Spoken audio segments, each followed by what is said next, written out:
गुलगुल गढ़ई बना बनम करब नहीं बहतिया। अच्छा तो ये बात बा। हो राहुल रॉकी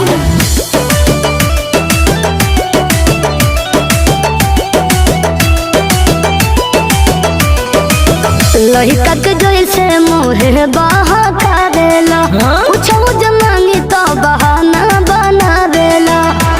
अरे सुना जाने मान का सुन अब ही खाली बाबा किट हमार बात मनाए